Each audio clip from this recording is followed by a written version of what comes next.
merci pour la direction que tu nous invites à suivre. Nous voulons te supplier, Seigneur, d'attirer tous tes enfants à toi.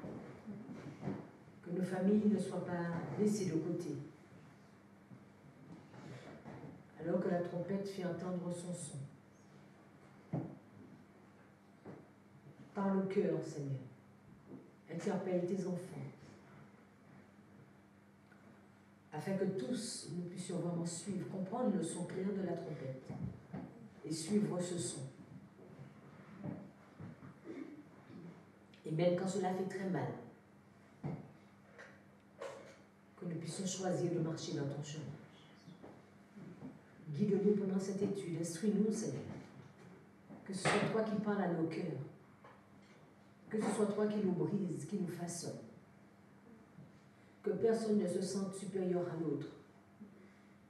Qu'aucune gloire ne revienne à l'humain. Mais qu'en tout, Seigneur, en tout, nous puissions te donner gloire. Nous avons une confiance extrême en toi. Nous sommes convaincus et nous voulons vraiment être confiants que le chemin que tu nous montreras, tu nous permettras d'arriver jusqu'au ciel. Ne nous laisse pas nous égarer, Seigneur. S'il te plaît, Jésus, ne nous laisse pas nous égarer. T'avons prié en ton Saint nom. Amen. Hier, nous avons vu la fin dès le commencement. Nous avons vu que notre Seigneur est celui qui ne change pas. Il est l'alpha et l'oméga, le début et la fin, le premier et le dernier. Et que si nous voulons comprendre l'histoire, notre histoire d'aujourd'hui, nous devons juste nous retourner en arrière et avoir confiance que de même qu'il a conduit le peuple d'Israël à rentrer dans la Canaan terrestre, il est le même qui nous conduira jusqu'à la Canaan céleste. Pour cela encore, faudrait-il que nous soyons attentifs à ces messagers, attentifs au son de la trompette. Nous avons vu que Jésus était le premier, que Dieu était le premier à sonner de la trompette sur le mont Sinaï, et il sera le dernier à sonner de la trompette également pour réveiller les morts. Nous avons vu qu'entre les deux, il va demander de construire 2 trompettes en argent, mais quand ils arrivent devant Jéricho, on trouve qu'ils ont 7 trompettes. Quand ils vont chercher à prendre l'arche, à faire l'arche sortir de chez Juda pour monter à la maison de David, là encore nous avons les 7 prêtres. Et dans l'histoire d'Esdras, nous avons également les 7 prêtres qui vont sonner de la trompette alors que les Lévites portent l'arche. Nous avons vu qu'il y avait une chronologie, qu'il fallait respecter l'ordre d'une façon exacte. L'arche ne pouvait pas être avant la trompette. Les trompettes devaient d'abord être devant pour donner un son juste. Et l'arche devait suivre, portée par les Lévites et le peuple. Sur ce schéma, nous allons pouvoir continuer et voir que Christ lui-même, c'est celui qui a cette trompette. Je vous invite à aller dans Apocalypse chapitre 1er au verset 1er. Apocalypse 1er, verset 1er. Ce matin, nous avons fait un exercice avec Christian. Je vais vous montrer quelques points parce qu'on va faire quelques exercices ce matin, dans cette deuxième partie. Alors, je vais vous inviter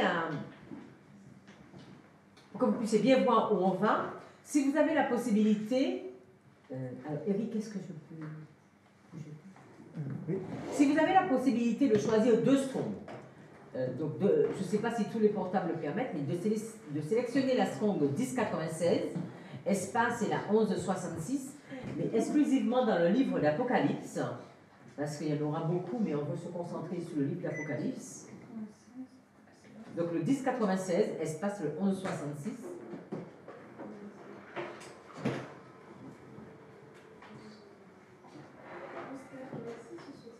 « 1166 et le 1096. Alors, quand nous lisons le premier verset d'Apocalypse,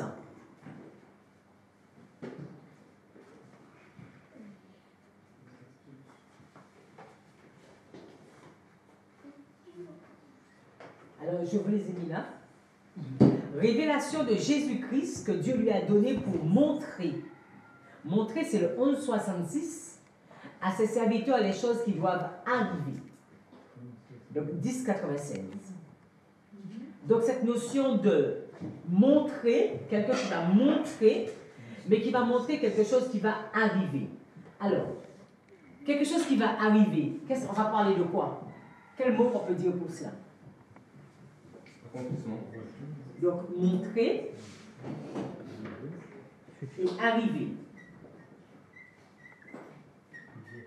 Qu'est-ce que vous pouvez mettre dans arriver?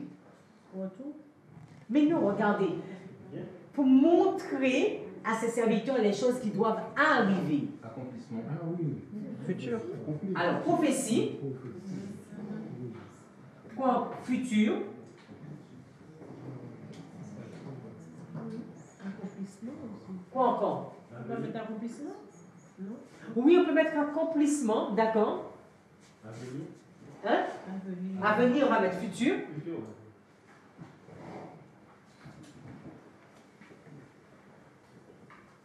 Qu'est-ce qu'on peut mettre encore? Moi, je vais mettre secret. Pourquoi c'est Je secret? vais mettre mystère. Alors, je vais vous dire pourquoi. Aussi, c'est plus sur la partie pour montrer.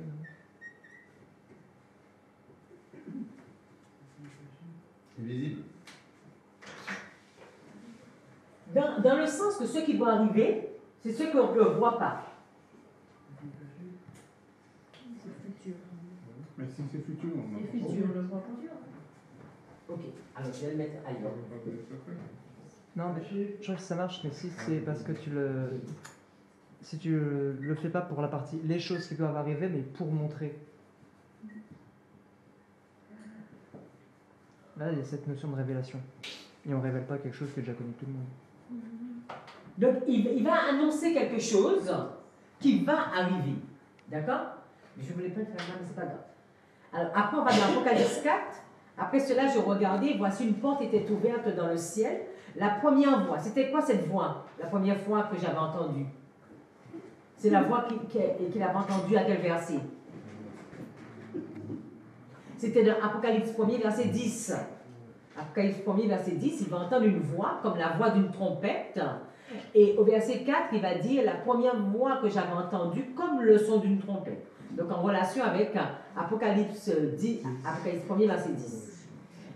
Et cette voix va lui dire encore la même chose. Viens et je te ferai voir. Donc il n'est pas dit maintenant, je te montrerai, mais c'est la même strong. Je te ferai voir, d'accord, 11,66, ce qui doit arriver dans la suite. Ok? Donc voir, je te ferai voir.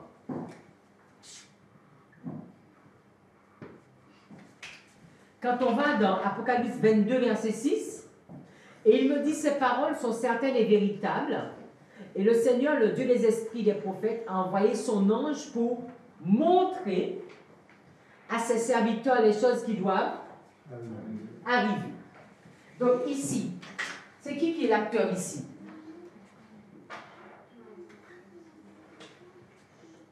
Qui fait ça? Un ange? Donc on va mettre ange. On va mettre qui encore? Dieu. Pourquoi Dieu? Parce qu'il y a révélation de Jésus-Christ que Dieu lui a donné pour montrer. D'accord? Et Apocalypse 4, verset 1, voici je te ferai voir, c'était la voix qui dit ce qui doit arriver. Donc Dieu, un ange. Et là, c'est qui? C'est qui est là? Jean. Qui encore? Serviteur. Serviteur. On va voir qu'est-ce qu'on va faire avec tout ça.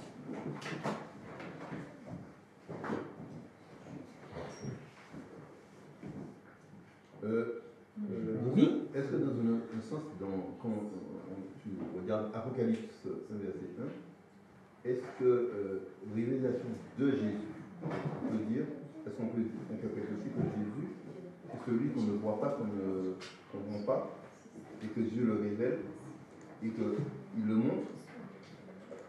Tu vois ce que je veux dire? Il y a un bruit de fond là. Vas-y. Les enfants.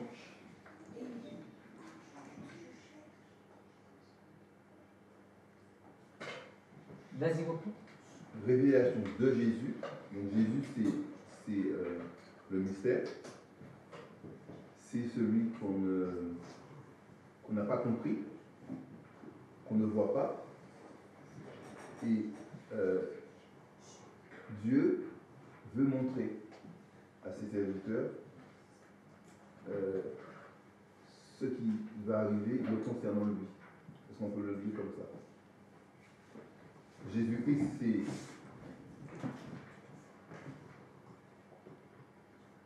Dans ce texte-là, dans ce verset. Oui, mais dans ce verset-là, c'est-à-dire que Jésus-Christ est révélé par Dieu à ses serviteurs, non? Non, mais ce n'est pas Jésus qui est révélé, c'est la révélation de Jésus. C'est la révélation, parce que Jésus avait déjà été révélé quand il est arrivé sur terre. Mais après, peut-être pour ce sujet, mais l'un n'empêche pas l'autre, parce que comme tu vois la première vision, en fait, Jésus se révèle pleinement dans toute sa gloire. Tu vois, tel qu'il est ça. Donc en fait, c'est à la fois une révélation sur Jésus et qui vient du Père et un sujet qui va révéler, tu vois, donc les deux sont possibles. Non, ok. L'un n'empêche pas l'autre. Alors, là, on comprend que c'est Jésus donc, qui va montrer à Jean, et Jean va entendre cette voix. Alors oui, donc il va entendre cette voix, et quand il va entendre cette voix, quand il va se retourner, quel spectacle il voit tout de suite? Jésus au milieu des chandeliers. Jésus au milieu des chandeliers, d'accord? 7 chandeliers. Des 7 chandeliers. Après, on va nous donner une description, comment étaient ses cheveux, une flamme de feu. Donc, Germaine dit, dans toute sa gloire, ses pieds étaient semblables à de l'airain, sa voix était comme le bruit de grandes eaux, de sa bouche sortait une épée aiguë, son visage était comme le soleil lorsqu'il brille. Donc, on voit qu'il entend le son de la trompette, et quand il entend le son de la trompette, quand il se retourne pour voir qu'est cette trompette et qu'est-ce qu'il voit? Il voit Christ, mais précisément, il voit quoi? Donc il est là, on ne nous dit pas où est la pièce, il entend le son de la trompette, il se retourne et il voit quoi? Et qu'il comprend. Il comprend quoi? Regardez par rapport à ce qu'on a vu. La voix. Oui, il y a la voix. Il a entendu la voix. Hein? Il voit les 7 chandeliers, mais ça fait penser à quoi? Le sanctuaire. Le sanctuaire, l'arche.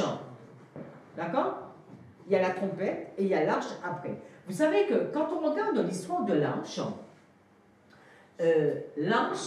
donc on va juste voir un tout petit peu parce que c'est beaucoup plus vaste, hein, beaucoup plus vaste. Quand on voit l'arche, donc l'arche a été construite au 11e campement, ils arrivent, ils traversent, ils ne lâchent pas l'arche, ils traversent le Jourdain, l'arche. Ils vont dans la bataille avec cette arche, ils remportent la victoire et ils vont s'installer. Et qu'est-ce qui va se passer de cette arche? Qu'est-ce qui va se passer après? Mais l'arche était à Bethel. Et l'arche va rester des années à Bethel. Puis l'arche sera à Silo.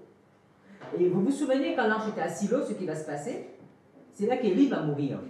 Vous vous souvenez? Et après, les enfants d'Israël, ils vont partir, ils vont prendre l'arche, parce qu'il y a les Philistins qui sont en face. Ils se souviennent de comment on avait fait avec l'arche à Jéricho, et ils partent avec l'arche. Et qu'est-ce qui va se passer? Mais l'arche va être prise. Et donc, du coup, l'arche est dans les mains des Philistins. L'arche va rester 7 mois dans les mains des Philistins. Et quand l'arche va rester 7 mois, l'arche va passer dans 5 villes différentes. Donc après, c'est beaucoup d'études à regarder. Pourquoi? Parce qu'il va passer à Asdod, à Gaza, à Ascalon, à Gath et à Écron. Il va passer dans ces 5 villes. Et vous savez que chaque ville qui passait, il y avait un malheur qui arrivait. Donc les gens ne veulent plus de cette arche. Et ils vont envoyer l'arche où? Ils vont envoyer l'arche en Israël. D'accord? Est-ce qu'il y a quelqu'un qui accompagne l'arche? Non. Non. L'arche ira tout seul. Et l'arche arrive où? Comment ça tout seul? Hein? Comment tout seul? Mais l'arche est montée sur 2 vaches et l'arche part. Ça, on trouve ça. On trouve ça dans. Hein? Avec les vaches? Oui. Et on trouve ça dans. Samuel. C'est un Samuel 6. Un Samuel 6, un Samuel 7. Et l'arche va partir et ils seront là en train de regarder dans quelle direction que l'arche ira. Et ils vont se dire, si l'arche va à Kirjat Jearim, non. Ils vont dire si d'abord, si l'arche prend le chemin de Beth Shemesh, on saura que c'est Dieu qui a fait tout ça. Et si l'arche prend un autre chemin, on va dire que c'est de la providence, parce que n'oubliez pas que ce sont des Philistins, hein, et les Philistins ils croient à leur Dieu. Et ce qui est paradoxal, et c'est vraiment beaucoup à étudier, qu'est-ce qu'ils vont mettre dans l'arche? Vous vous souvenez de ce qu'ils vont mettre dans l'arche? Ils vont mettre des souris. Ils vont mettre des petits dessins. Qui a dit ça? Ah, parce que tu l'avais déjà lu. Ils vont mettre des petits dessins de leur Dieu dans l'arche, des figurines. Parce qu'ils vont dire à Dieu de les pardonner pour tous ces malheurs. Ils vont mettre 5, parce qu'il y a 5 villes qui ont été atteintes, et ils vont faire partir. Et ce qui est beau avec Dieu, c'est que Dieu va pas les en vouloir. Parce que c'est à ce niveau-là qu'ils sont. C'est à ce niveau-là qu'ils sont. Et Dieu va avancer avec eux. Et l'arche va partir par Beth Shemesh. Et quand l'arche va arriver là-bas, qu'est-ce qui va se passer? L'arche va s'arrêter près d'une pierre. Et près de la pierre, ils vont prendre le bois, ils vont le mettre au feu, et ils vont prendre les animaux, ils vont l'offrir en sacrifice. Alors on devait se dire, c'est superbe. Et qu'est-ce qui va se passer? On est déjà en Juda, on est déjà dans la limite de Juda. L'arche a déjà quitté le sol des Philistins, l'arche est chez les Israélites. Et l'arche arrive à quelle période que l'arche arrive? Ça, c'est important de noter ça. L'arche arrive à quelle période? Si on prend notre ligne,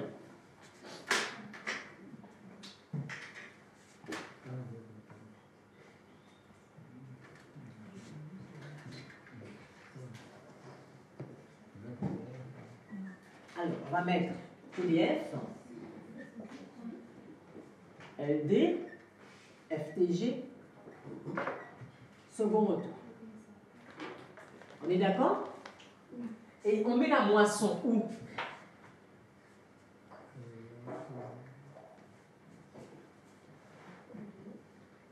Là, on a première pluie, PAS, plus de l'arrière-saison. On est d'accord? Et là, on a la moisson. On est d'accord?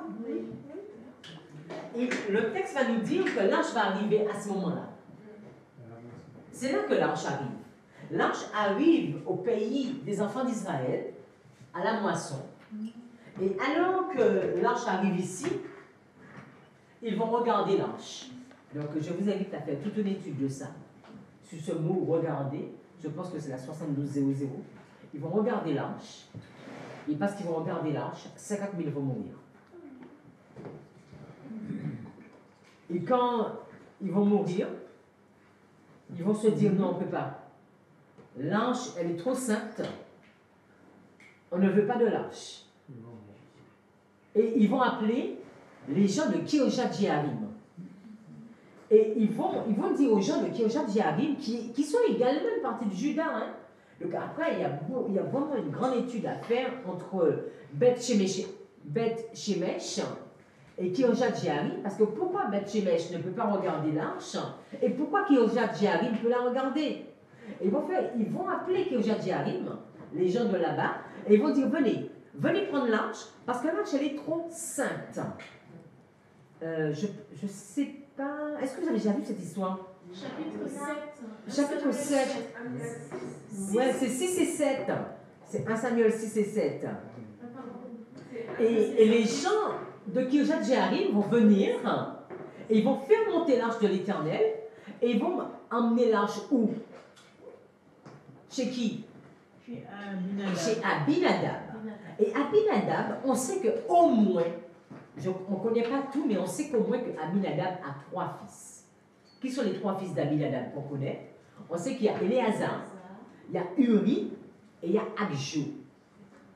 Et quand l'arche va arriver, on va consacrer Éléazar comme prêtre. Et on peut comprendre que Uri et Abjo sont consacrés comme Lévites. Est-ce que les Lévites devaient toucher à l'arche? Non. Ils devaient porter l'arche. Et souvent, on a du mal à comprendre pourquoi Uri est mort. Parce que Uri, c'est l'enfant parce que Uri, c'est l'enfant de Abinadab. Donc Uri est dans la maison avec l'arche. Mais Uri n'a pas été consacré. Uza, quand je dis Uri, Uza, excusez-moi. Mais Uza n'a pas été consacré pour l'arche. C'est Éléazar. On va trouver ça dans 1 Samuel 7, verset 1. Je ne me trompe pas. C'est bien ça? C'est Éléazar, le fils d'Abinadab, qui va être consacré pour être prêtre, mais pas Uza. Et Uza, mais il est à la maison. Et c'est pour cela que, les amis, il faut vraiment qu'on fasse très très attention. À partir du moment que Dieu commence à s'élever sur nous, il faut vraiment faire attention à ce que nous faisons. Parce qu'ils étaient tous les trois dans la même maison. Donc ils pourraient se dire qu'on peut s'en occuper, on peut faire quelque chose. Comment se fait-il que Uza meurt alors que l'arche est restée chez Aminadab, on te dit environ 20 ans. Parfois, les choses sacrées peuvent devenir comme une routine. On peut perdre ce côté-là.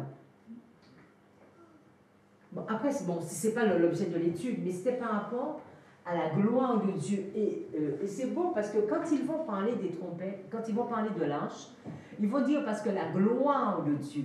Et quand la gloire de Dieu est dans l'arche, et quand on regarde la trompette, on verra que la trompette est associée à la gloire de Dieu.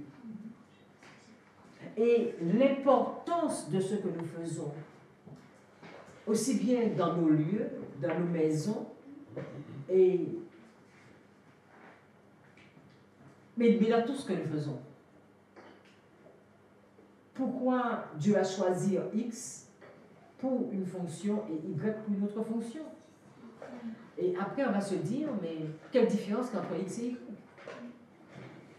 C'est une femme comme moi, c'est un homme comme moi, c'est un enfant comme moi, je ne vois pas la différence.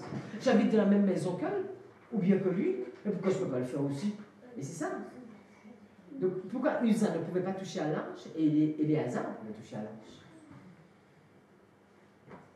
Ce sont des questions que je vous invite à vous poser et quand vous comprenez l'histoire, vous comprendrez mieux ce qui s'est passé. Parce que même David a eu peur. Parce que qu'est-ce que David va dire? Ah non! Parce que Uza a touché à l'arche. Uza est mort. Ah, moi je ne veux pas de cet arche-là. Et David ne va pas prendre l'arche chez lui. Et les années vont passer. Et la Bible même nous dit qu'au temps de Saül, il ne s'occupait pas de l'arche. Il ne s'occupait pas de l'arche. Un peuple, mais qui ne s'occupe pas de ce qui est la base même. Je ne sais pas si vous avez vu déjà ce texte. Je vais essayer de chercher si je fais ça.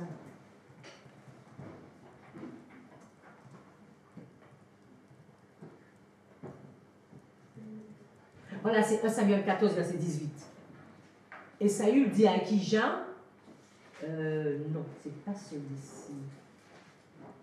C'est pas ce. Voilà, c'est 1 Chronique 13, verset 3. Et il va être dit, et ramenons auprès de nous l'arche de notre Dieu, car nous ne nous en sommes pas occupés au temps de Saül. Donc, et on peut comprendre pourquoi le peuple d'Israël était dans cette situation. Parce que parfois, vous savez, on ne sait pas pourquoi un peuple est dans une situation, on ne comprend pas le contexte, et on arrive, pourquoi Saül, un responsable de Dieu, va consulter un mort? Mais parce que le centre même, mais n'est pas là. On n'en s'en occupe pas du centre même, on porte le nom, mais ce qui fait ma force n'y est pas. Donc c'est facile que le responsable même s'égare. Donc ceci, ça nous montre à chaque fois qu'il nous faut toujours voir le contexte pour pouvoir comprendre, une histoire. Et alors que nous sommes sur la septième trompette, tout de suite, on a envie d'y aller, quand on voit cela, on a envie d'aller dans l'Apocalypse. Et dans l'Apocalypse, nous savons qu'il y a 7 trompettes. Et moi, je vais vous dire que ça ressemble tout de suite, quand vous voyez 7, ça ressemble à quoi tout de suite? Monsieur, quand vous voyez 7, ça c'est facile. La semaine, le sabbat. En quoi? 7e jour. 7e jour, d'accord. Christian va parler un tout petit peu ce matin. Si je vous fais ça comme ça,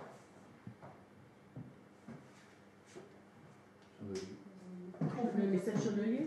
Milieu. milieu. D'accord? Ça, c'est le milieu. Et si je fais milieu, donc ça veut dire ça devient quoi tout le reste? Un chiasme. Ok, donc alors, partons avec le chiasme. Pourquoi la première trompette est liée à la septième trompette? Sur quoi la première trompette est liée à la septième trompette? Vous allez voir que tout l'Apocalypse, c'est un chiasme. Hein? Les 7 chandeliers, les 7... vous pouvez regarder pour les 7 églises. Je ne sais pas pour les 7 églises, mais vous pouvez regarder. Vous savez que les 7 trompettes sont en relation avec les 7 plaies. Alors, la première trompette. Qu'est-ce que dans la première trompette, ou dans le contexte de la première trompette, qu'on trouve avec le contexte de la dernière trompette? Je vais mettre un sigle, je vais l'appeler.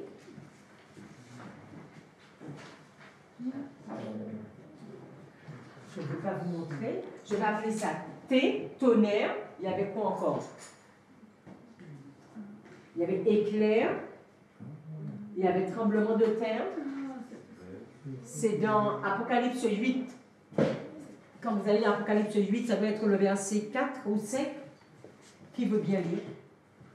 Apocalypse 8, c'est pas ça? La fumée des pare-feux monta avec les prières des saints. Non, 5, 5, 6. 5, 6. Et l'ange prit l'encensoir, le remplit. Non, 6. Et les 7 anges qui avaient les 7 trompettes se préparèrent en sonner. Ok, après? Le premier sonna de la C'était bien trompette. ça que j'ai là. Hein. Oui, c'est ça. C'est le 5. Ah, ok, ok. 8, 5. 8, 5. Ok, excusez-moi, j'ai failli. Vas-y, lis-le. Et 8, 5. l'ange prit l'encensoir, le remplit du feu de l'autel et le jeta sur la terre. Il y eut des voix, des tonnerres, des éclairs et un tremblement de terre. Ok, voix, tonnerre, éclair, tremblement de terre. Et si on va dans la dernière trompette, le 11, verset 19, qu'est-ce qu'on voit? 11, verset 19.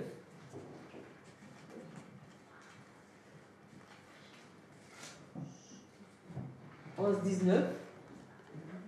Et le temple de Dieu dans le ciel fut ouvert, et l'arche de son alliance apparut dans son temple.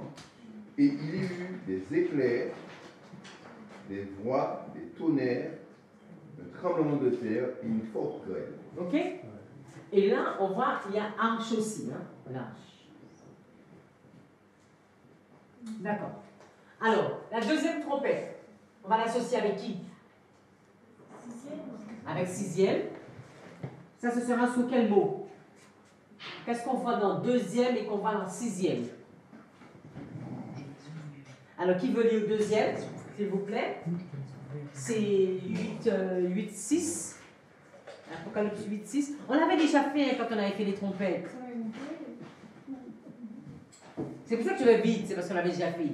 Et les 7 anges qui avaient les 7 trompettes se préparaient à sonner. Oui, après, le verset d'après. Le premier sonna de la trompette. Et il y eut de la grêle et du feu mêlés de sang, qui furent jetés sur la terre, et le tiers de la terre fut brûlé, et le tiers des arbres fut brûlé, et toute terre verte fut brûlée. Donc on verra la notion du feu. On voit le feu de la deuxième trompette, le feu de la sixième trompette. Troisième.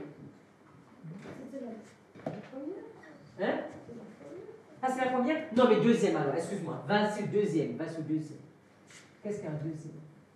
Le second ange, c'est ça? Oui, vas-y. Sonna de la trompette, et quelque chose comme une grande montagne embrasée par le feu fut jetée dans la mer, et le tiers de la mer devint du sang. Ok, je me disais vite, c'est le feu. Donc là, c'est le feu. Là, c'est le feu. Ici, troisième trompette.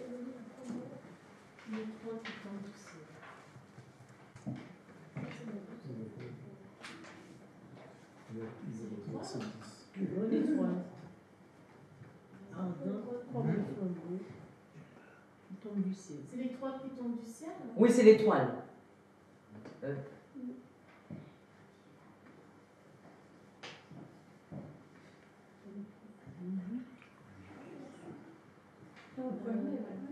Ok, donc là c'est l'étoile. Et là c'est étoile. Ok? Donc là, ça c'est la structure des trompettes. Parce que vous pouvez essayer de bien comprendre. Donc voilà la structure des trompettes. Il y a 7 trompettes, un chiasme. Et quand on va zoomer les 7 trompettes, on va se rendre compte qu'il y a une structure particulière. Il y a des informations. Il y a premièrement, il y a l'introduction des 7 trompettes. OK? Après, il y a la première trompette, la deuxième, la troisième, la quatrième. Après la quatrième, il y a une transition qui est faite et qui annonce les 3 malheurs. Après, il y a la 5e trompette. Il y a la transition qui annonce le 2e malheur. Il y a la 6e trompette. Et dans la 6e trompette, maintenant, on voit qu'on nous parle des 7 tonnerres. Et même dans cette 6e trompette, il y a une phrase qui est paradoxale, mais qui nous parle de la 7e trompette, alors qu'on est sur la 6e trompette. Donc la 7e trompette est annoncée. Après, il va nous parler du petit livre, il va nous parler des 2 témoins, il va nous parler de la fin de la 6e trompette, et on va avoir la conclusion. Et donc du coup, on est sur la 6e trompette. Comprenez bien, hein, on est en train de faire les trompettes. La première trompette nous parle de la première trompette. La deuxième nous parle de la deuxième trompette. La troisième nous parle de sa situation. La quatrième, elle nous parle de la 4e trompette. Mais quand elle a fini la 4e trompette, elle nous dit, écoutez, il y a 3 autres malheurs qui vont arriver. Malheur, malheur, malheur. D'accord? La 5e trompette nous parle de la 5e trompette. La 6e trompette va faire beaucoup plus de livres, parce que la 6e trompette sera dans le chapitre 9, tout le chapitre 10, et une partie du chapitre 11. Donc la 6e trompette devient très longue. Et pendant qu'on est dans la 6e trompette, il va nous dire, écoutez, sachez quelque chose, quand on sera sur la 7e trompette, il y a quelque chose qui se passera. Donc voilà, on trouve que sous la 6e trompette, il nous annonce déjà quelque chose qui sera sur la 7e trompette. Donc maintenant, quand je vais étudier la 7e trompette, je suis obligé de m'arrêter sur cette phrase qui est une information de la 7e trompette, mais qui est donnée sur la 6e trompette. Quand c'est comme ça vous fait penser tout de suite à quel schéma? C'est écrit au tableau. Est-ce que vous suivez? Déjà là, tout de suite, il y a déjà un schéma. C'est quel schéma? Est-ce qu'on est déjà sur la 7e trompette? Non. Donc, il va nous dire, je vais te montrer ce qui va arriver. Est-ce que vous voyez? Quand on est sous la 6e, la première, il te dit, voilà, il y a eu la première, il y a eu ça. Deuxième, il y a eu ça. Troisième, il y a eu ça. Mais quand on est la 6e, il te dit, viens, je vais te montrer ce qui va arriver. OK? D'accord. Alors, on va essayer de comprendre c'est quoi cette information.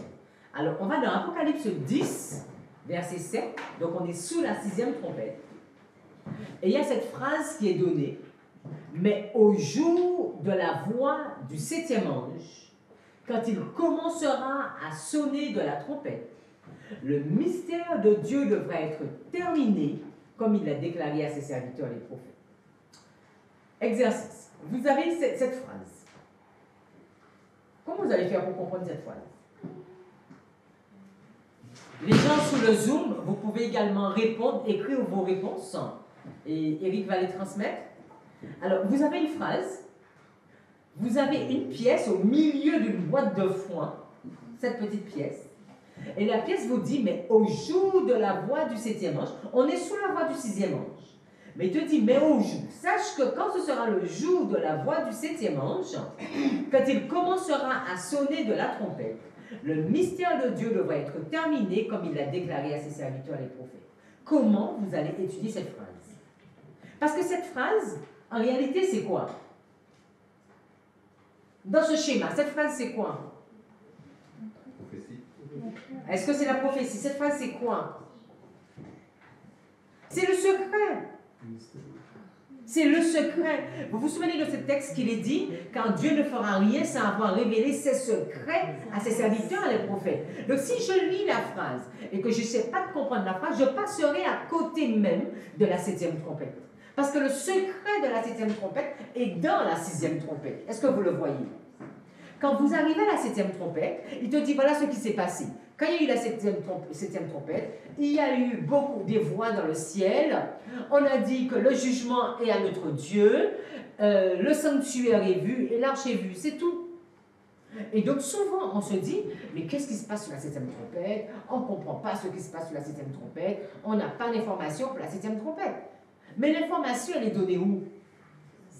Sous la 6e trompette. Donc il me faut vraiment prendre le temps d'étudier cette phrase pour comprendre, pour essayer de comprendre le minimum de la 7e trompette. D'accord? Alors il nous a dit, mais au jour de la voix.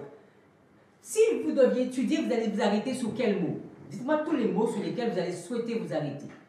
Alors je vais poser des questions, hein. Evelyne. Au jour. Donc tu veux t'arrêter au jour. Pourquoi tu veux t'arrêter au jour? Pour savoir lequel jour, ne croyez pas. Ok, très bien. Donc Evelyne va s'arrêter au jour. C'est au pluriel. Jour est au pluriel, pour savoir c'est quoi cette période. Donc vous êtes d'accord que au jour, ça devient une période. C'est pas le jour, Ah oui, c'est au pluriel. mais c'est au jour. Ok? Au jour, donc c'est une période. Ok. Mais au jour, hein? On a juste dans le chat mystère de Dieu égale évangile, prêché au monde entier pour que la fin puisse venir. Attends, alors, j'ai pas C'est vrai compris. que c'est assez long parfois d'écrire, donc la réponse vient après la Donc question. quelqu'un dit quoi, mystère? Mystère de Dieu égale évangile prêché au monde entier pour que la fin puisse venir. Alors, il faut demander à la personne où elle a vu ça. C'est quoi le texte? C'est Bruno. Donc, dire à Bruno de me donner le texte. Ah ben, Mystère égale évangile. C'est quoi le texte? Donc, pour Bruno, mystère veut dire juste une chose. D'accord? Mystère veut dire évangile. D'accord? Donc, il fallait qu'il me donne juste le texte, Bruno, s'il te plaît. Qu'est-ce que vous voulez vous arrêter? Donc, Bruno s'est arrêté sur mystère qui veut dire évangile. Evelyne s'arrête sur au jour. Pas encore. La voix. Mais, ok, mais est-ce que vous pouvez dissocier la voix avec au jour? Parce que c'est au jour de la voix du 7e ange. Donc, au jour, c'est une période, mais c'est la voix du 7e ange aussi qui est là. Est-ce qu'on est d'accord? Parce que ce n'est pas au jour du premier ange, ou bien au jour du deuxième. D'accord? Donc, il y a des choses qui sont additionnelles. Alors, mais au jour de la voix du 7e ange, quand il commencera à sonner de la trompette, le mystère de Dieu devrait être terminé comme il l'a déclaré à ses serviteurs les prophètes. Qu'est-ce que vous voulez vous arrêter encore? Hein? Il y a un truc qu'on peut déjà remarquer, c'est que dans la première phrase, là, il y a la période, il y a une voix, la voix du 7e ange, dans cette période-là. Oui. Et il y a un début de trompette. Ok. Donc, dans le texte, il est dit quand il commencera. Donc, on peut mettre commencer ici. Non, pas forcément. Ok, oui, mais quand tu commences, c'est là. Hein. Non, il faut commencer dans la période. Attends, mais non, mais ok, mais on va voir. Commencer, parce qu'il te dit quand il commencera à sonner. Nous, quand on fait une trompette, on dit bien toujours que tu as une période. Le malheur peut commencer au même moment que la trompette, mais la trompette est obligée de commencer au début. D'accord? Parce que c'est la trompette. Tu ne peux pas faire une trompette, la période de la trompette et mettre la trompette là. La trompette doit obligatoirement commencer là. D'accord? Donc, par contre, le malheur peut commencer ici. Exemple, dans la 5e trompette, la trompette commence à sonner ici, mais le malheur commence en 1299. De 1299 jusqu'à 1449. Les 150 ans. Mais nous, on va mettre que la trompette commence dans les années 606. On peut mettre. Mais la trompette est obligée de commencer. Alors, Christian, lui, tout de suite, il veut tilter sur quelque chose qu'on verra. On verra. Peut-être qu'il a raison, donc je mets juste ce mot-là.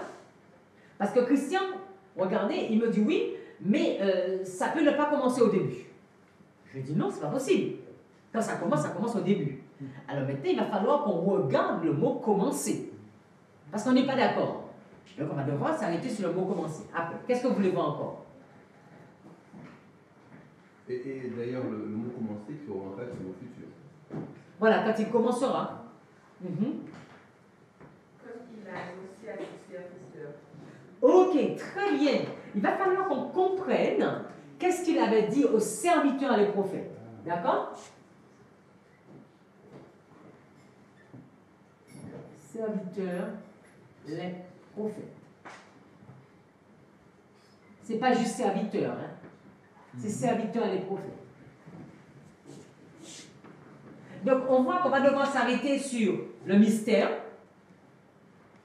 On va devoir s'arrêter aux serviteurs et les prophètes. On va devoir s'arrêter au jour et notre fameux commencer. Ok. Une fois qu'on a tout cela, on va pouvoir étudier ce texte. Vous savez, un texte comme ça, juste une phrase, ça peut vous mettre une semaine, juste à étudier cette phrase-là.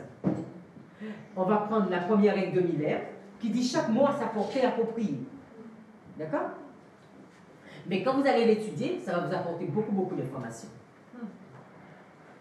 Alors, on va s'arrêter, la première des choses, il sonnera. On va regarder, dans la Osterwald, il est dit quand il sonnerait.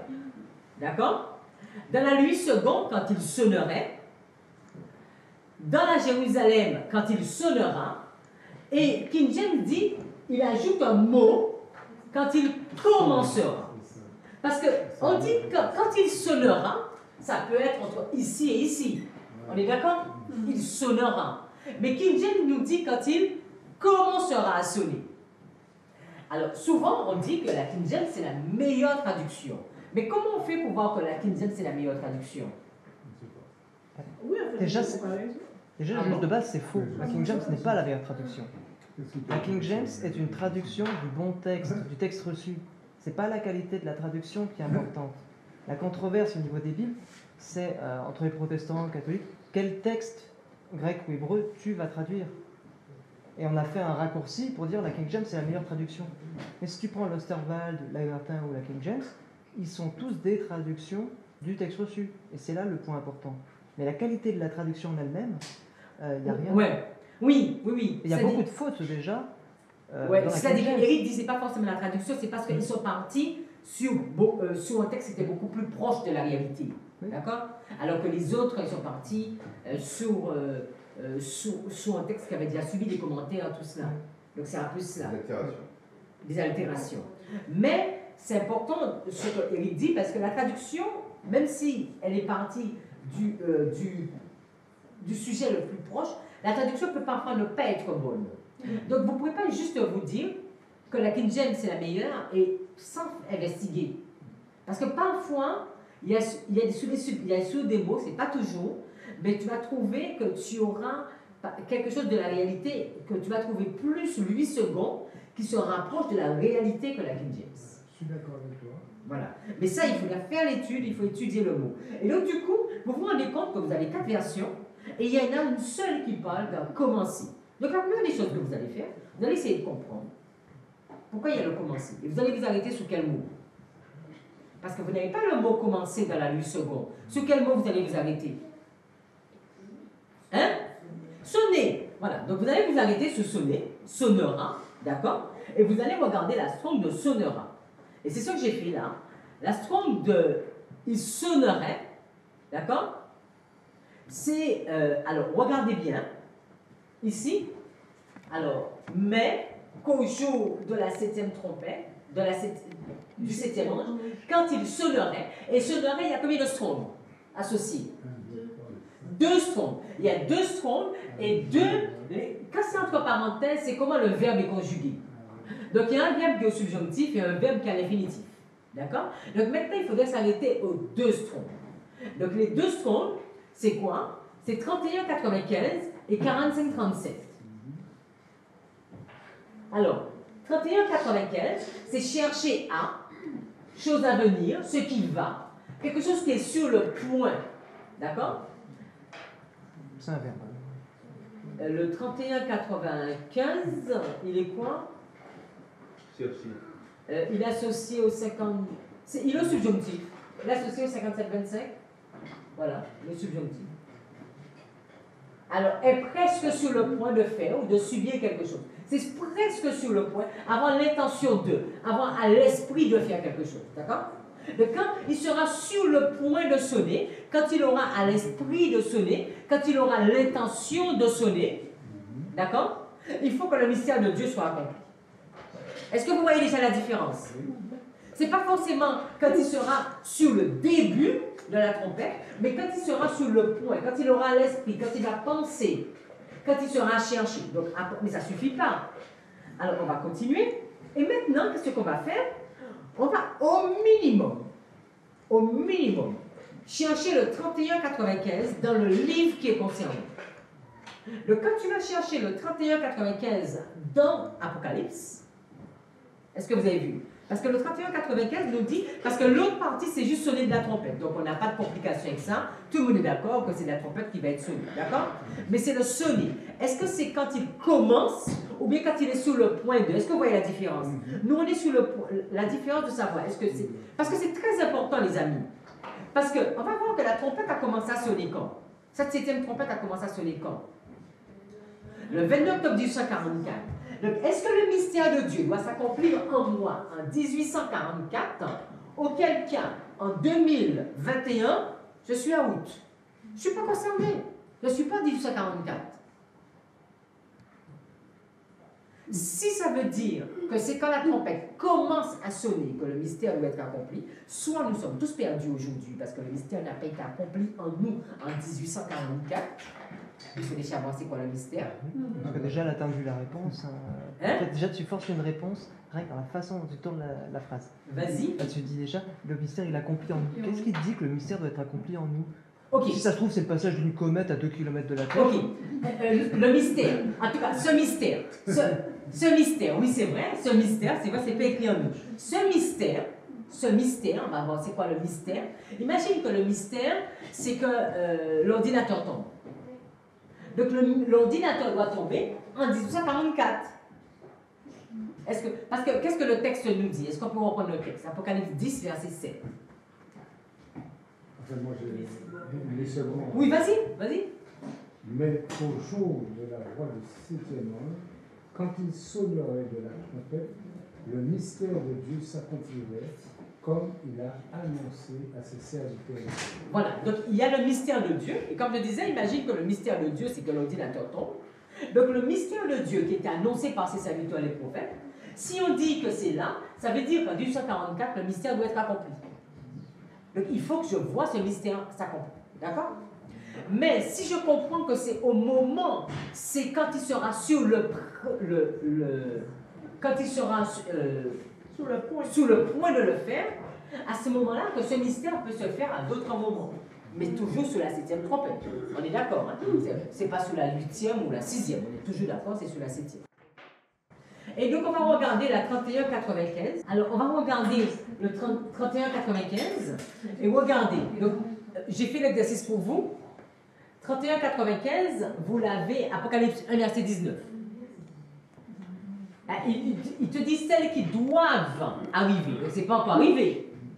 D'accord? Donc, ce n'est pas au début, c'est quelque chose qui doit arriver, c'est futur.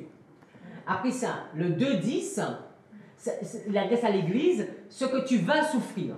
Donc, au moment où il parle, l'Église n'est pas en train de souffrir la chose. Donc, c'est encore quelque chose de futur. Après, le 2-10, le diable jettera beaucoup parmi vous, c'était pendant 10 ans. Quand il a vu ça, il n'a pas commencé à ce moment-là. C'était encore le futur. Après un autre, le 3-16. Je te vomirai de ma bouche à la Odyssée.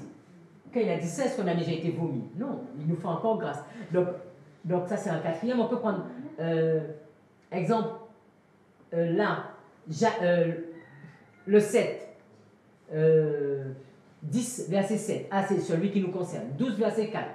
La femme qui allait enfanter. Quand il voit la vision, la femme n'est pas en train d'enfanter, la femme qui allait enfanter. Et d'abord, quand il a vu la vision, la femme avait déjà enfanté l'enfant.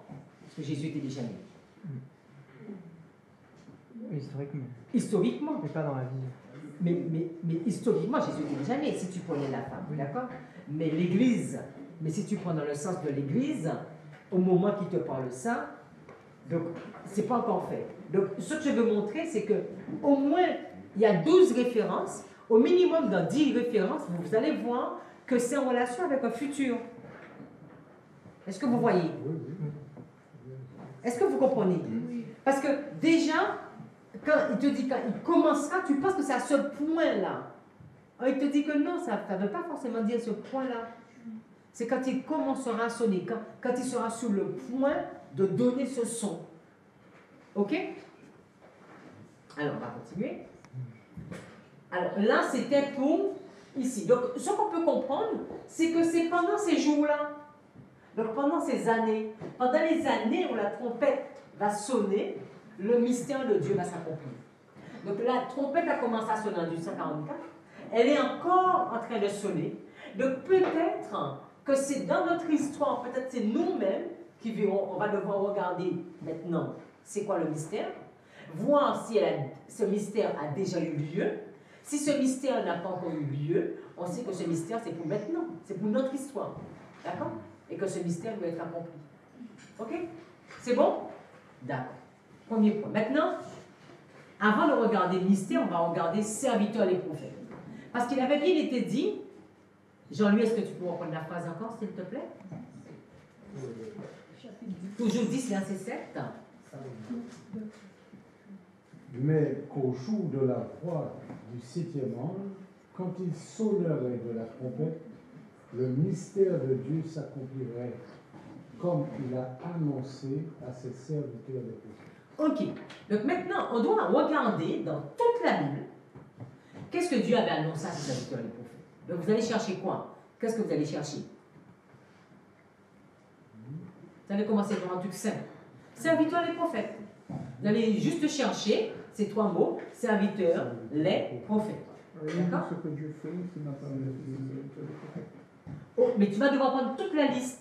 Parce que là, tu t'arrêtes juste à Amos. Donc, on va prendre toute la liste, parce que c'est ce qui est important, parce que c'est ce qu'il a annoncé à ses serviteurs. Donc, peut-être un serviteur A, il avait dit A, peut-être un autre, il avait dit B, peut-être qu'il avait dit C. Il va falloir combiner tout ce qu'il avait dit à ses serviteurs. Est-ce que vous voyez? Alors, si on cherche le serviteur les prophètes, on va voir dans 2 Rois 9, verset 7, Dieu vengera sur Jézabel le sang de mes serviteurs les prophètes. D'accord? Après, dans 2 Rois 17, verset 13, Dieu va demander à son peuple de revenir de ses mauvaises voies et d'observer ses commandements. Excuse-moi, Manuela. Oui? Là, tu fais là maintenant une recherche sur un groupe de mots. Oui, tout à fait. D'accord. Donc, il n'y a pas.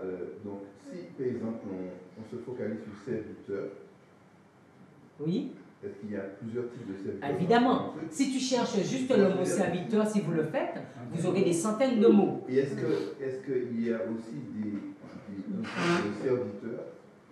Ce n'est pas le même mot serviteur, mais ce n'est pas le même mot prophète. C'est ce que je veux dire, parce qu'en fait, on a pris l'expression serviteur des prophètes, mais il y a deux mots dedans. Oui, mais il faut toujours que tu t'arrêtes d'abord, quand tu fais ton étude, sur où tu pars au début. Au début, quand tu pars dans l'étude, tu pars parce que ce que Dieu va dire à ses serviteurs, les prophètes. Dieu n'a pas dit ce que je vais dire à mes prophètes. Le texte n'est pas écrit ce que Dieu va dire à ses prophètes. Le texte n'est pas dit ce que Dieu va écrire à ses serviteurs.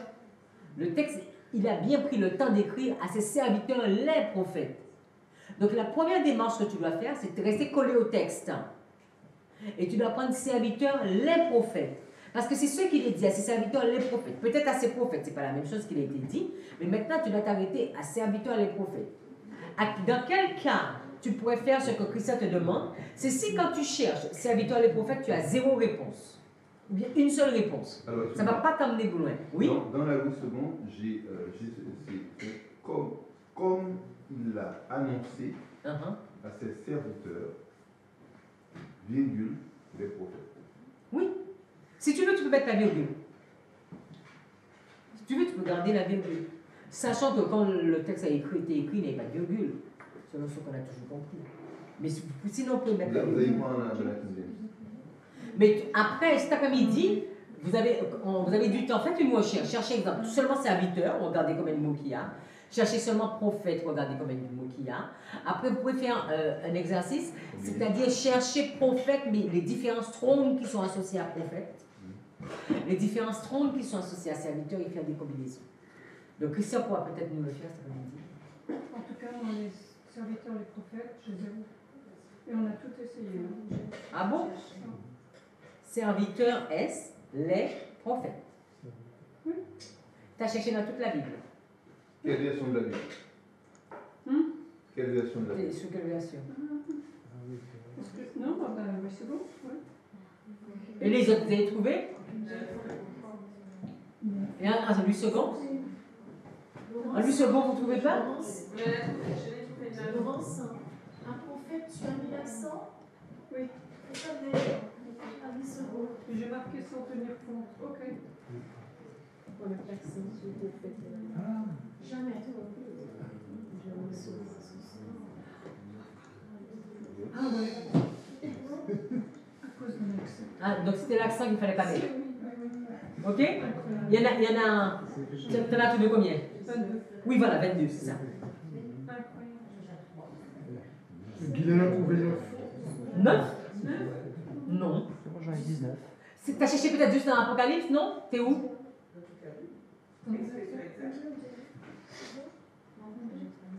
T'as trouvé? 9. Non, il y en a plus que 9, hein? J'en ai 19. Bon, mais c'est pas grave. On va avec ce qu'on a, mais il y en a plus que 9, hein. Il doit y en avoir 22, une vingtaine. Moi j'en ai 19 en 8 secondes, 20 en King James français. Bon, peut-être dans ces eaux-là. Hein. Je vais changer. Alors, donc on continue. 2 Rois 17, verset 23. Et Israël est emmené captif loin de son pays, en Assyrie, où il est resté jusqu'à ce jour. Donc, ce que les serviteurs sont en train de dire là, ils sont en train de dire, mais vous irez en captivité.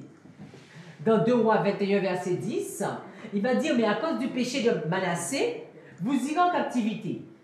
2 Rois 24, verset 2, l'Éternel envoya contre son peuple des Chaldéens, les Syriens, les Moabites, les Ammonites. Il les envoya contre Juda pour les détruire. Donc, ils partent en captivité. Jérémie 7, verset 25, Dieu envoyait tous ses serviteurs, les prophètes. Il les envoyait chaque jour dès le matin pour demander de se repentir. D'accord? L'Éternel vous envoyait des serviteurs, les prophètes. Vous n'avez pas écouté, donc depuis le matin, c'était pour demander de se repentir. Le peuple refuse d'écouter aux paroles des prophètes. Jérémie 29, ça c'est le prophète qui parle. Le peuple refuse d'écouter aux paroles des prophètes encore. Dans Ézéchiel, le peuple refuse d'écouter aux paroles. Alors, la différence entre Jérémie et Ézéchiel, vous pouvez voir, Jérémie parlait à un peuple qui allait partir en captivité, pour leur dire de ne pas, de laisser faire, d'aller à Babylone. Mais Ézéchiel, lui, il ne parle pas à un peuple qui doit partir en captivité, il parle à un peuple qui est en captivité. Vous voyez la différence? Parce que Ézéchiel était en captivité quand il a prophétisé. Jérémie, d'accord? Daniel va prier et va confesser. Amos, Dieu va dire, mais il ne fera jamais rien sans avoir révélé son secret à ses serviteurs. À Zacharie, le prophète va dire que comme quoi ils vont être emmenés également en captivité. Et voilà, on a tout cet ensemble. Et Dieu dit, ce que j'ai révélé à mes serviteurs, les prophètes. Donc on va se rendre compte, qu'est-ce que Dieu a révélé à ses serviteurs, les prophètes? Qu'ils iront où? En captivité. Et qu'ils devaient obéir à la loi de Dieu. C'est ça. En tout cas, ce sont ces deux points-là que Dieu a déjà révélés. Donc, on va ajouter à ce que Bruno a dit, parce que Bruno a dit évangile, mais nous, on va mettre captivité. Et on va mettre la loi. D'accord? Béatrice pose la question, pourquoi c'est un mystère? En quoi c'est un mystère? D'accord.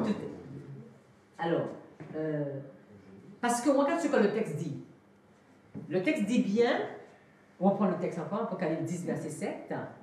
Mais qu'au jour juste un point. Vous savez, c'est comme ça que vous apprenez les textes par cœur. Parce que vous le lisez à chaque fois pour être sûr que tu es dedans. Vas-y. Mais qu'au jour de la voix du septième ange, quand il sonnerait de la trompette, le mystère de Dieu s'accomplirait comme il a annoncé à ses serviteurs les prophètes. Donc il est en train de te dire le mystère qu'il a annoncé à ses serviteurs les prophètes. Et nous, parce que tout à l'heure on ira ce mystère, mais qu'est-ce que j'ai voulu faire? D'abord voir qu'est-ce qu'il a annoncé à ses serviteurs les prophètes. Parce que ce qu'il a annoncé à ses serviteurs les prophètes, c'est le mystère. Parce que comme il a annoncé le mystère à ses serviteurs les prophètes, est-ce que tu vois? Donc on a été voir les serviteurs les prophètes, et maintenant on se rend compte que c'est ça le mystère, mais c'est pas fini parce qu'on va devoir fouiller pour voir c'est quoi le mystère.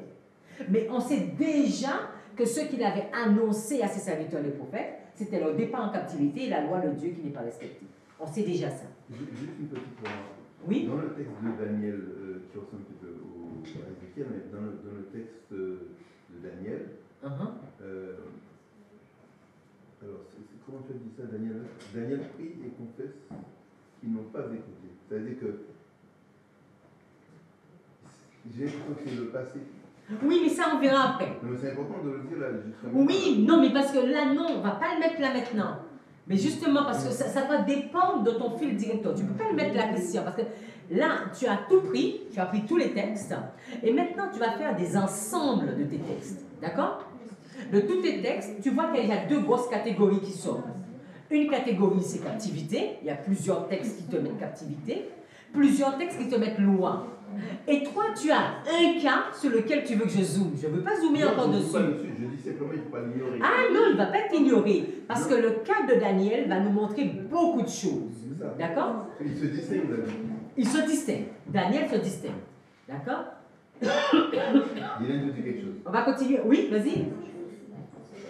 Par rapport à ce que Christian, comment tu sais que, parce que ce texte qui se distingue peut être peut-être important, peut-être une clé, comment tu fais pour dire celui-là je l'écarte parce qu'il ne rentre pas? J'ai pas dit je l'écarte. Tu peux pas l'écarter. Tu vas jamais les écarter. D'accord? Là, je sais que j'ai ça, captivité, j'ai loi, mais Daniel est en train de faire autre chose. Regardez bien tout ce que le texte disait. Nous n'avons pas obéi, nous n'avons pas obéi, nous n'avons pas obéi, nous n'avons pas obéi. Et Daniel, c'est le seul qui vient, qui dit pardonne, pardonne, pardonne, nous n'avons pas obéi. Donc on sait que dans Daniel, on aura un secret. Le code même de Daniel va nous permettre de voir des choses. Alors Eric, t'es pas d'accord? Non, c'est de l'agenda, mais pas. C'est quoi? C'est de l'agenda, mais vas-y. Ah, c'est un agenda, d'accord. Non, après je vais vous montrer mon agenda, d'accord? Donc, mais je ne vais pas le mettre de côté. Parce que eux, ils sont partis. Alors, ils sont partis en captivité parce qu'ils n'ont pas obéi. Daniel est parti en captivité aussi. Parce que Daniel est en captivité. Et alors que Daniel est en captivité, ce sur quoi je ne veux pas y aller, mais vous m'obligez à y aller, donc je vais le faire. Daniel est en captivité. Et qu'est-ce qui va se passer quand Daniel est en captivité? Qu'est-ce qui va se passer dans l'histoire de Daniel? Alors que Daniel va prier, qu'est-ce qui va se passer? Non, d'abord... Non, on va devoir y aller, vous m'obligez obligé d'y aller. Non, c'est pas le volet. Moi, oui? je voulais simplement te faire comprendre que Daniel, il étudie et il comprend pourquoi ils sont allés. C'est pour cela que je veux le mettre à la fin, en conclusion. Donc c'est ça. Parce qu'on ne va pas l'enlever. Non, elle n'écarte pas. Ça veut dire qu'elle le met en suspens, mais elle va le faire jaillir à un moment plus opportun pour lui faire comprendre. Oui, j'ai compris. Mais en fait, je veux comprendre le mécanisme qui fait que pourquoi je vais prendre plus celui-là. Ok, je comprends. Quand tu auras quelque chose, un point unique, tu le gardes. Parce que ce point unique, si exemple tu as un verset, tu as 10 versets qui parlent d'une même chose, et que tu as un point unique qui parle d'autre chose, ce sera certainement sous ce point unique qu'il va falloir que tu trouves la réponse. Parce que les 10 points, ils sont déjà simples. Ils te le donnent déjà. D'accord? Ce point-là, c'est lequel dessus il va falloir que tu fouilles encore plus. Non! Parce que je mets Daniel pour la fin, parce que Daniel est plus compliqué. Oui, parce qu'en fait, on cherche qu'est-ce qui a été révélé aux serviteurs au pluriel. C'est une notion de globalité. Et Daniel, ici, il a un cas particulier. Voilà. Donc, si on veut comprendre la globalité, lui, on doit le mettre de côté pour l'instant. Pour l'instant. Parce que ce sont les autres qui vont nous permettre de voir qu'est-ce que Dieu a donné de façon globale. Voilà. Et Daniel va nous permettre de faire le compare-contraste. Qu'est-ce qu'ils auraient dû avoir ou bien qu'est-ce qu'ils auraient pu avoir. Mais tu ne le mets pas de côté. Tu ne le mets pas de côté. D'accord? D'ailleurs, est-ce qu'il n'y a pas un conflit entre Ézéchiel et Daniel? J'ai pas vu. Peut-être. Bon, regarde, parce que Ézéchiel, tu as dit? Non. Non, Ézéchiel, c'est comme Jérémie, ils ont refusé. Le peuple refuse d'écouter aux paroles. Alors, mais ok. ils sont déjà en déportation. Ils sont déjà en déportation. Voilà, c'est ce que j'avais mis. Sous Ézéchiel, ils sont déjà en déportation. Alors, écoutez, mon temps est déjà fini, il est déjà 13h, c'est ça? Alors, 15 minutes, juste 15 minutes. Ok, vas-y. Je ne vais pas prendre beaucoup. Alors, maintenant, on va décortiquer le mot mystère. Voilà. Donc, mystère, c'est une chose, Béatrice, maintenant, c'est une chose cachée, c'est un secret. D'accord? La Strong 3466. Mystère généralement secret religieux, confié seulement aux initiés. Est-ce que vous voyez déjà? Il y a une différence là. Parce que c'est pour ça qu'on comprend qu'il les a révélés à ses serviteurs, les prophètes. Quand ici, il le révèle à ses serviteurs, les prophètes, c'est pas secret pour eux. Donc c'est secret pour qui? Il faut comprendre pour qui c'est secret maintenant. D'accord? C'est un nom commun de mortel, chose cachée ou secrète, non évidente à la compréhension, un but ou conseil caché. Donc ça, c'est l'astro. D'accord? Donc on va se rendre compte que mystère, c'est choses cachées, c'est secret non évident. Vous vous souvenez dans Deutéronome, les choses cachées sont à Dieu et les choses révélées sont pour nous et nos enfants. Tout de suite, ça va vous faire tilt. Alors maintenant, vous allez faire pareil, mais avec mystère. Et maintenant, qu'est-ce que vous allez vous rendre compte? Je vous ai mis les versets, parce qu'on n'aura certainement pas le temps de lire. Premièrement, Dieu va dire, le mystère du royaume des cieux vous est révélé, mais pas à eux. Et à eux, il parlait en parabole, mais à Christ, à ses disciples, il expliquait les choses. Donc on voit déjà deux catégories. Ceux qui comprennent le mystère et ceux qui ne comprennent pas le mystère. D'accord? Juste avec les textes de Romains. Ok? Après, on va voir que l'évangile, c'est un mystère. Donc, Bruno avait raison. Éphésiens 6, 19, Colossiens 4, 3. Le mystère de l'évangile. Donc, évangile, alors qu'on ne l'avait pas vu, mais ça ressort aussi. Mystère. On va voir que Christ, c'est le mystère. Le mystère de la piété, c'est Christ. Donc, Christ, donc évangile.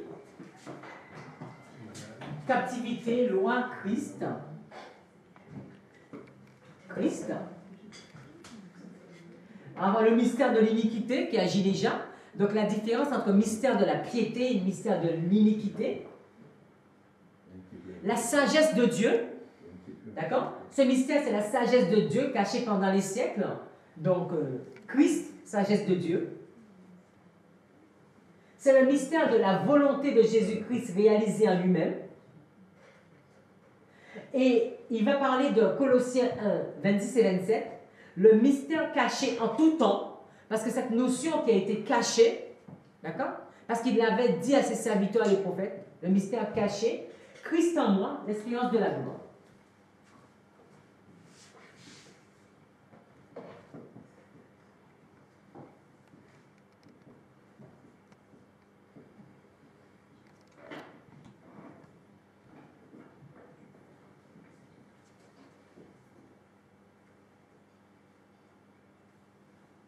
Et là maintenant, on va comprendre que le mystère sur lequel nous allons devoir comprendre, alors on va s'arrêter là et on va continuer, mais si tu veux, je ne pensais pas que ça m'aurait pris autant de temps.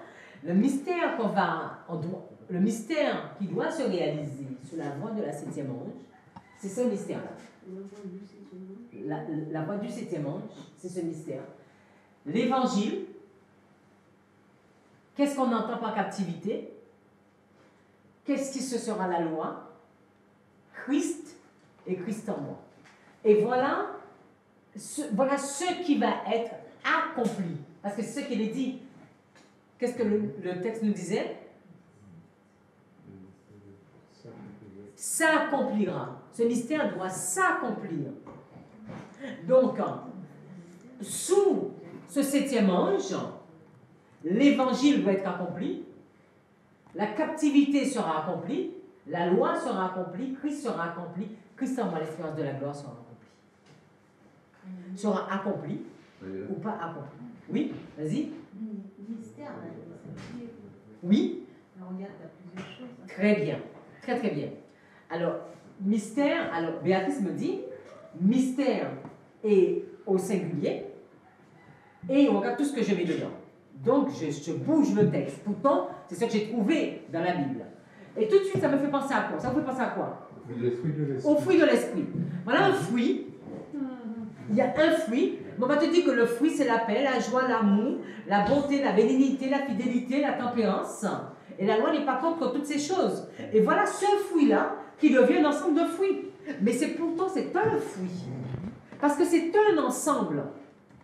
Ce n'est pas une partie qui va être réalisée. C'est tout ce mystère qui va être réalisé. Et dans ce mystère, il y a différentes parties, mais c'est tout ce mystère qui va être réalisé. C'est-à-dire que dans le mystère de l'Évangile, on ne peut pas faire abstraction. Dans le mystère de Christ qui va être accompli, on ne peut pas se dire qu'il n'y aura pas l'Évangile. Mais dans ce mystère, je ne peux pas faire abstraction du roi du Nord. Alors vous allez me dire, pourquoi le roi du Nord? Parce que la captivité, ils sont partis où en captivité? Au roi du Nord. Donc je ne peux pas faire abstraction du roi du Nord sous la 7e trompette. Je ne peux pas faire abstraction de l'arche. La loi, je ne peux pas faire abstraction de l'arche sur la 7e trompette. Mais je ne peux pas faire abstraction de Christ sur la 7e trompette. Et je ne peux pas faire abstraction de la perfection dans ma vie sur la 7e trompette. Tout ça, ça va ensemble. Parce que c'est ça le mystère. Guylaine a donné la parole. Vas-y, Guylaine, tu voulais dire? Non, tu as répondu parce que je ne comprenais pas pourquoi on était captivité dans le mystère. Parce qu'ils ont sous Moïse, ils savaient que s'ils faisaient bien ou s'ils faisaient mal, ils iraient en captivité. Donc ce n'était pas le mystère. Mais effectivement, tu as expliqué après le nom du nom. Oui, mais oui, ils savaient ça. Mais entre le savoir et le voir, c'est deux choses différentes. Ils ont toujours su que Dieu allait les punir. Mais quand Jérémie vient, Jérémie leur dit, écoutez, vous savez que vous allez partir, ou bien même sous Ésaïe. Ésaïe vient et dit 65 ans. C'était 65 ans. Dans 65 ans. Et ils ont déjà même vu, exemple, je prends le cas de Judas. Judas a déjà su que son frère Israël est parti en captivité sous la Syrie. Mais Judas continue à pécher. Manassé continue à faire ses affaires. Comme si, mais ça n'arrivera jamais à nous. Et qu'est-ce que Dieu va leur dire? Vous dites le temple. Non. Et ils se cramponnaient comme quand ils se sont cramponnés avec l'arche. Mais l'arche, nous avons l'arche, nous avons gagné à tous les coups. Et ils disaient, mais nous avons le temple, nous ne partirons jamais en captivité. Et nous, l'adventisme, qu'est-ce qu'on dit aujourd'hui? Mais nous avons le sanctuaire, nous avons la connaissance, nous partirons jamais. Le roi du Nord ne nous prendra jamais. Parce qu'en réalité, on connaît le mystère. Et on sait comment échapper au roi du Nord. Et demain, si Dieu veut, on verra, parce qu'on verra comment Élisée a pu échapper à cela. Mais comment Daniel a pu comprendre le mystère. Mais comment Josué a compris ce mystère. Parce que si tu comprends le mystère, il ne va pas te détruire. Mais à ne pas le comprendre, tu seras détruit. Et ça, c'est le problème de la Odyssée. Tu es aveugle. Parce qu'en réalité, tu penses que tu le comprends. Mais tu ne le comprends pas. Mais tu vois, il y a un truc que je ne comprends pas, parce que dans le mystère, il y a la captivité. Vas-y. Il y a aussi, de toute manière, le mystère de l'iniquité. Donc, pourquoi dans le mystère, dans ce côté de ministère-là, il y a captivité, alors qu'il y a le mystère de l'iniquité? Alors, oui. Non, mais à ce moment-là, tu peux mettre captivité pour le mystère de l'iniquité. C'est une chose. Mais c'est quoi le nom? Parce que j'ai pas écrit iniquité là. Non, mais captivité, c'est celui qui Parce qu'on avait vu, n'oublie pas, au début, on avait vu serviteurs les prophètes. Ceux qui l'avaient annoncé à ses serviteurs les prophètes. Donc on est parti avec ça. Mais sinon, on peut mettre iniquité et piété. On peut mettre ça, les deux cas. À ce moment-là, on sera obligé de mettre piété et iniquité. Et on verra qu'en réalité, le mystère va se résoudre à deux choses. Soit la piété, soit l'iniquité. Soit on parle, soit on est sur Sion, la montagne de Sion, soit on est avec le roi du Nord. Mais pourquoi on appelle ça un mystère? Puisque c'est quand même quelque chose d'assez clair qui a été révélé dès le départ, tout du long jusqu'à maintenant. Mais oui, mais est-ce que ça a été révélé? Et pourquoi c'est pas accompli? Mais oui, parce que en fait, moi je comprends que ça a été révélé en avance. Et l'accomplissement, quand même, c'est pas arrivé parce que bien de résultats sont morts en ne sachant pas tout ce qui est arrivé, en vivant 2021, en vivant comme ça. Donc ça a été annoncé. Mais c'est un mystère. Ouais, parce qu'elles n'ont pas vu. Et puis aussi, quand tu dis le mystère, c'est quelque chose qui est révélé. Mais c'est révélé à qui? Quand on avait vu la définition de mystère, vous vous souvenez? Révélé à certains. Voilà, révélé à certains qu'on avait. Voilà, on avait vu choses cachées, secrets, mystères généralement, mystères secrets religieux confiés seulement aux initiés. D'accord? Dans ce sens, révélé au monde. Voilà, donc c'est déjà une bénédiction que nous puissions comprendre. Mais le problème, c'est qui ne comprend pas? C'est Laodicée. Celui qui devrait comprendre le mystère, c'est lui-même qui ne comprend pas le mystère. Parce que qu'est-ce que Dieu va dire à Laodicée? Ton problème, c'est que tu es aveugle. C'est quoi le problème d'Élisée? Qui vient voir Élisée? On va le faire demain si Dieu veut encore, mais juste comme ça. Qui vient voir Élisée? Vous vous souvenez de cette histoire avec Géasi? C'est le roi d'Assyrie. Le roi d'Assyrie, il veut faire quoi? Il veut aller arrêter Élisée, l'emmener en captivité. Mais comment tu peux emmener Élisée en captivité? Pourquoi tu ne peux pas emmener Élisée en captivité? Je lui révèle tout. Mais parce que Élisée sait ce que tu fais. Élisée connaît tous tes secrets.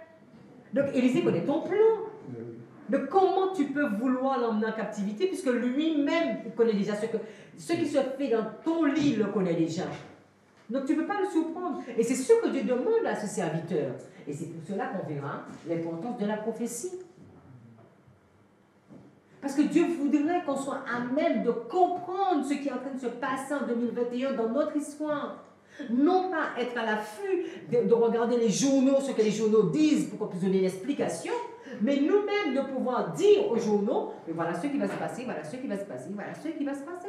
Voilà où nous allons, voilà où nous allons, où nous allons. Et c'est là qu'on va comprendre pourquoi parfois nous n'avons pas ce fonctionnement. Et c'est là que Daniel va intervenir, Guylaine.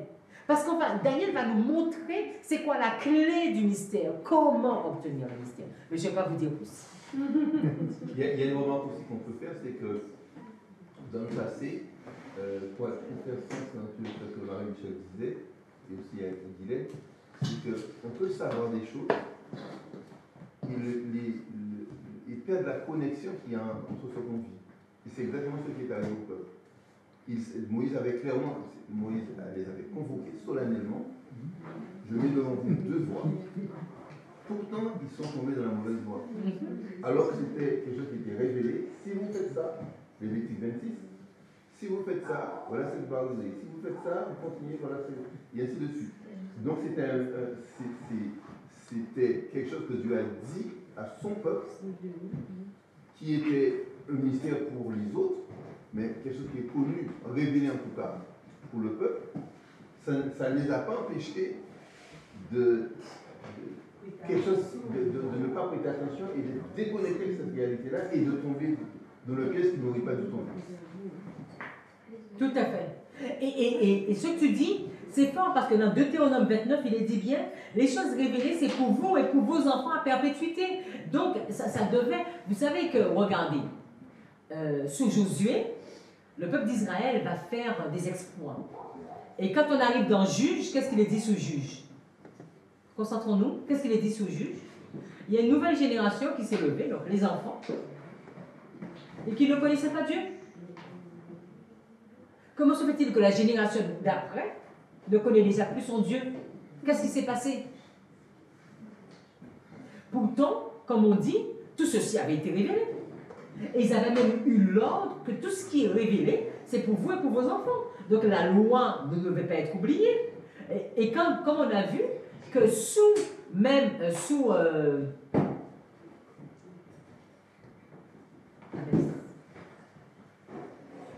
Quel roi? Non, j'allais dire même sous... mais cette pensée, c'est pas grave.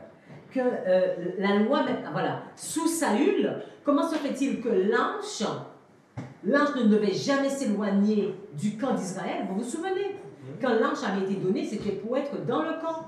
Comment se fait-il que sous un roi d'Israël, Saül, que Dieu a consacré, qu'on ne fasse plus attention à l'ange? Donc ça veut dire que si l'arche n'était pas là, le rituel, qu'est-ce qu'on en faisait? Donc, le Yom Kippour, qu'est-ce qui se passait? La fête du grand pardon. Mais qu'est-ce qu'il y avait? Est-ce que vous voyez? Comment tu peux savoir des choses, mais ne pas du tout les appliquer? Tu ne fonctionnes pas du tout avec. Tu sais que ça existe. On t'a donné les prescriptions. Et les amis, nous ne sommes pas meilleurs, nous. Tout ce que nous avons reçu, comment se fait-il que nos prédécesseurs, les pionniers, Dieu a donné autant d'informations à Ellen White que nous ne connaissons pas aujourd'hui? Qu'est-ce qui s'est passé dans notre histoire? En fait, c'est comme pour, en Égypte, quand Joseph est mort, ils ont dit que les Égyptiens qui sont venus après ne connaissaient pas Joseph. Et donc, effectivement, nous, on oublie. En fait, c'est comme si c'était une histoire pour nous, comme si c'était, oui, ça concerne nos parents, mais ça nous revient. Tout à fait. Et même quand Dieu cherche un peuple de réforme, c'est paradoxal que quand on voit que Dieu va instituer un mouvement, va réformer quelque chose, et on se demande, mais est-ce qu'on est conscient de ce mystère que Dieu demande pour moi? Mais même le peuple même que Dieu interpelle, qu'est-ce que je fais de la piété? Qu'est-ce que je fais de l'iniquité? Mais qu'est-ce que je comprends? Où j'ai placé Christ? Où est la loi? Le travail que Dieu fait faire en moi, où j'en suis? Et pourtant, je suis sous la 7e trompette. J'ai l'impression, réfléchissons, que comme si notre avenir, c'est la seule chose la seule chose sur laquelle, qui est devant nous, c'est qu'on partira en captivité. C'est tout. Et je crois que si nous sommes là, c'est parce que justement, on ne veut pas y aller. Et on dit à Dieu, Seigneur, nous avons péché, nous avons fait, pardonne, pardonne, pardonne. Et alors même que Daniel est en captivité, alors qu'il prie et qu'il crie ce qui est beau, Dieu révèle ses secrets. Puissions-nous être des hommes, des femmes, des enfants qui intercédons au pied de Dieu. En disant, Seigneur, pardonne. Seigneur, pardonne. Alors que nous sommes encore sur la 7e trompette, pardonne. Parce que nous savons qu'il n'y aura pas d'autres trompettes. Pour eux, ils savaient, regardez, l'espoir que Daniel avait, c'est que Dieu avait déjà dit à Jérémie, je pense que c'est dans Jérémie 51, Jérémie 25 et peut-être Jérémie 51, il avait dit, 70 ans plus tard, après je punirai Babylone. Donc ils avaient déjà de l'espoir. Ils savaient qu'il y avait un retour possible. Ça, c'était incroyable, ça. 70 ans, tu partiras, mais après, je pense que c'est 25. Mais Jérémie 25, 29, non? Et c'est ça, hein? Je crois que c'est ça. Et ils avaient de l'espoir. 25, 12 et 29, 10. 29, 10? 25, 12 et 29, 10. Ah, 25, 10 et 29. 25, 12 et 29, 10. Et 29, 10. Voilà, ok. Et c'est l'autre qui disait 70 ans dans l'autre sens. Et donc, ils avaient cet espoir. Parce que qu'est-ce que Daniel dit? Daniel dit qu'il va lire le livre, il va voir qu'il y a cette vision. Mais les amis, quand nous arrivons à la 7e trompette, je ne vois nulle part dans l'Apocalypse, même si tu cherches, même si derrière la page du tourne, qu'il y a une 8e trompette. Il n'y en a plus d'autres.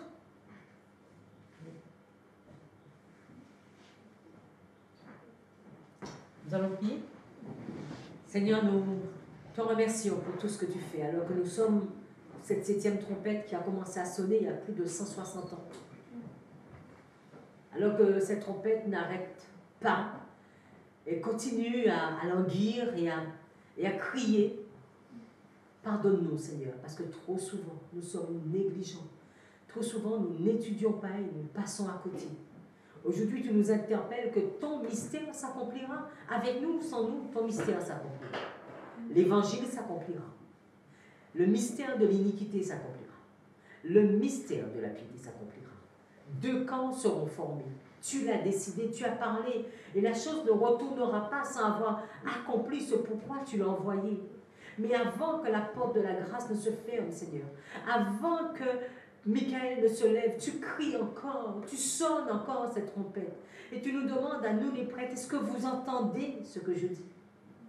Est-ce que vous vous laissez transformer? Est-ce que vous voulez que ce qui doit s'accomplir, est-ce que vous voulez faire partie de cette œuvre? Parce que le roi du Nord viendra, qu'on le veuille ou pas. Il est déjà en chemin. Les nouvelles de l'Est vont l'attirer, Seigneur. Tu le sais. Et il le sait. Et alors que tu nous confies tous ces secrets, qu'en faisons-nous? Puissions-nous vraiment prendre conscience que c'est de notre destinée qu'il est question. Alors que cette trompette sonne, tu nous montres une œuvre en interne et une œuvre en externe. Tu es vraiment bon envers nous. Parce que tu aurais pu juste nous dire, voilà ce qui se passe, la 7e trompette. Mais tu as pris le temps de vouloir nous dire, regardez au mystère. Quel est ce mystère qui doit être accompli? Quel est ce mystère qui s'accomplira sous cette 7e trompette?